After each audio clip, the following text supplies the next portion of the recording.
दोस्तों, पश्चिम बंगाल में शिक्षक भर्ती घोटाले में अब कुछ बड़े खुलासे सामने आ रहे हैं। एक के बाद एक नए राज खुलते जा रहे हैं। आपको पता होगा, हाल ही में 1-2 दिन पहले ईडी ने पश्चिम बंगाल के मंत्री पार्थ चटर्जी की करीबी अर्पिता मुखर्जी के घर पर भी छापे मारे और पश्चिम बंगाल के शिक्षक भर्ती घोटाले के मुख्य आरोपी, जो वहां के मंत्री भी रह चुके हैं और 5 बार विधायक भी रह चुके हैं, पार्थ चटर्जी, उनके घर पर भी ईडी ने छापेमारी मारकर उनको गिरफ्तार भी कर लिया था। और अब तो पश्चिम बंगाल की मुख्यमंत्री ममता बनर्जी ने पार्थ को मंत्री पद से भी हटा दिया। उनसे सारे अधिकार छीन लिए गए हैं, पार्टी की जिम्मेदारियां भी उनसे छीन ली गई हैं। लेकिन उनकी जो सबसे करीबी हैं, पार्थ चटर्जी जो मंत्री पश्चिम बंगाल के हैं, उनकी सबसे करीबी एक पश्चिम बंगाल की एक्ट्रेस हैं, हीरोइन हैं, जिसका नाम है अर्पिता मुखर्जी। उनके घर पर तो मानो कुबेर ही आके बैठ गए हैं। इतने ज्यादा पैसे पे पैसे करोड़ों रुपए मिल रहे हैं। सोने चांदी, इतने किलो सोना चांदी और इतने करोड़ों रुपए अर्पिता मुखर्जी के अलग अलग ठिकानों से ईडी ने जब्त किए, जितना आप और हम यकीन भी नहीं कर सकते हैं। ईडी का तो ये भी कहना कि ये पूरा शिक्षक भर्ती घोटाला 1000 करोड़ का भी हो सकता है। आइए देखते हैं ईडी ने अर्पिता मुखर्जी के घर पर और क्या क्या नए स्कैम का खुलासा किया है। आपको बता दूं, शिक्षक घोटाला भर्ती के मामले में आज शुक्रवार को ही पार्थ चटर्जी और अर्पिता मुखर्जी को तीसरी बार मेडिकल चेकअप के लिए अस्पताल ले जाया गया। हालांकि अस्पताल ले जाने के दौरान ही अर्पिता मुखर्जी की तबीयत बिगड़ गई। एक बार फिर से क्लियर कर दूं दोस्तों, ये अर्पिता मुखर्जी जो है ना, ये पश्चिम बंगाल की एक एक्ट्रेस हैं, जिन्होंने बांग्ला फिल्मों में भी काम किया, कुछ वेब सीरीज वगैरह में और टीवी सीरियल्स में भी काम किया। लेकिन आप भी बिल्कुल यही सोच रहे होंगे कि आखिर एक्ट्रेस या टीवी सीरियल से तो इतने करोड़ों रुपए नहीं कमा सकती कोई हीरोइन। तो बिल्कुल सही है। दरअसल इनकी करीबी थी ये, किनकी, जो पश्चिम बंगाल के पूर्व मंत्री है ना, पार्थ चटर्जी,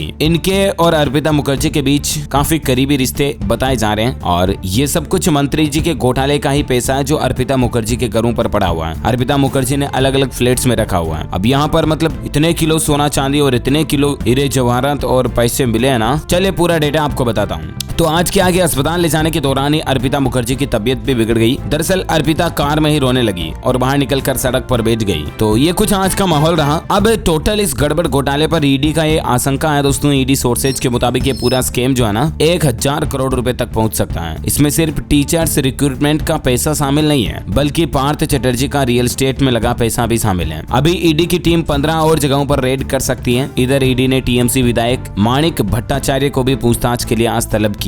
ईडी सूत्रों ने बताया कि पार्थ चटर्जी गिरफ्तारी के बाद 5 दिन तक केवल ग्रीन टी और बिस्कुट लेते रहे। बुधवार रात को उन्होंने दाल रोटी खाई थी। अच्छा, अर्पिता के घर ईडी ने 23 जुलाई और 28 जुलाई को छापेमारी की थी। पहले दिन 26 घंटे और दूसरे दिन 18 घंटे तक ईडी की कार्रवाई चली। ईडी सूत्रों के मुताबिक अर्पिता ने अब तक उसके फ्लैट से मिले 50 करोड़ रुपए से भी ज्यादा कैश के बारे में पहली बार चुप्पी तोड़ी। और अर्पिता ने गुरुवार को जांच एजेंसी के सामने कबूल किया कि ये सारे पैसे पार्थ के हैं और उन्हें संख्या के बारे में कोई जानकारी नहीं है। ईडी अर्पिता के बयान को ही आधार मानकर पार्थ के खिलाफ आगे की कार्रवाई करेगी। मतलब 10 बक्सों में भरकर पैसा वगैरह, कैश वगैरह ले जाया गया, तो आप खुद ही अंदाजा लगा सकते हैं कि कितना ज्यादा पैसा होगा इनके पास। ईडी ने रायगंज से टीएमसी विधायक कृष्णा कल्याणी को भी शिक्षक भर्ती घोटाले में एक नोटिस भेजा है। उनकी कंपनी कल्याणी सोलवेक्स पर मनी लॉन्ड्रिंग का आरोप भी है। अर्पिता ने इधर कबूल कर लिया कि पार्थ उनके फ्लैट्स में केस रखते थे, लेकिन इतना ज्यादा केस की उम्मीद अर्पिता को भी नहीं थी। अभिषेक बनर्जी शिक्षक भर्ती को लेकर प्रदर्शन कर रहे अभ्यर्थियों से मुलाकात करेंगे। ये करीब 8 महीने से प्रोटेस्ट कर रहे हैं। पार्थ चटर्जी को मंत्री पद से गुरुवार को हटा दिया, उन्हें पार्टी से भी निलंबित कर दिया गया।